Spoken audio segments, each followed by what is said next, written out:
Making a Murderer, the documentary series, captivated the entire world.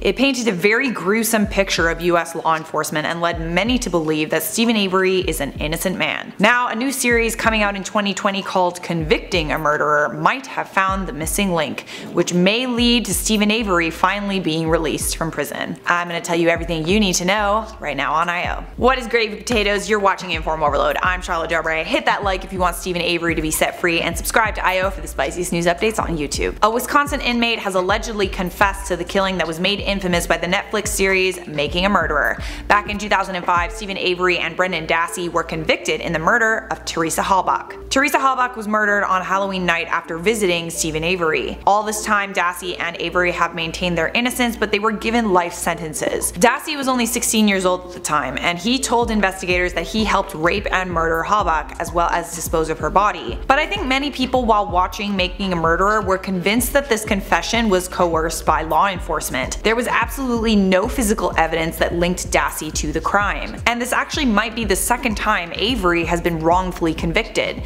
He tried to sue the county over his wrongful sexual assault conviction and spent 18 years in prison before a DNA test proved he didn't commit the crime. It's believed that officers were angry with Avery for suing the county over this, and they just generally didn't like Avery or the rest of his family. Filmmaker Sean Resch said this to Newsweek: "We haven't confirmed the legitimacy of the confession, but seeing as it was given by a notable convicted murderer from Wisconsin, we feel responsible to deliver any and all possible evidence to law enforcement and legal teams.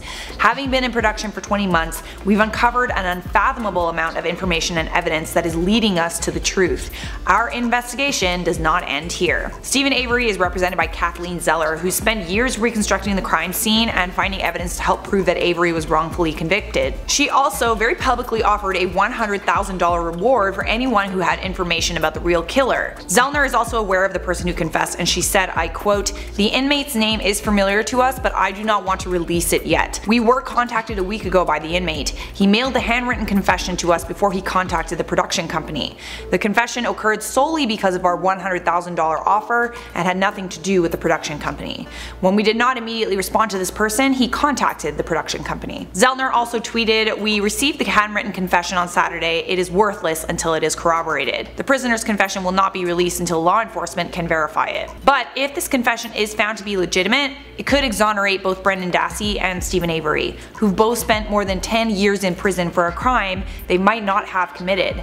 Avery is continuing to serve a life sentence without the possibility of parole, and Brendan Dassey is also serving a life sentence. He will not be eligible for parole until 2048. Do you think Steven Avery and Brendan Dassey are innocent? Let us know. It would be a terrible thing to find out that they were wrongfully convicted, but I think all of us want answers, especially the family of Teresa Halbach. That is all I have for you on this. Considering the subject matter, I don't think it's appropriate to respond to comments, but if you want to continue watching IO, we put together a playlist for you with a bunch of videos just like this one, and make sure you leave a thumbs up, subscribe, and turn on those notifications so I can see you in a future IO video.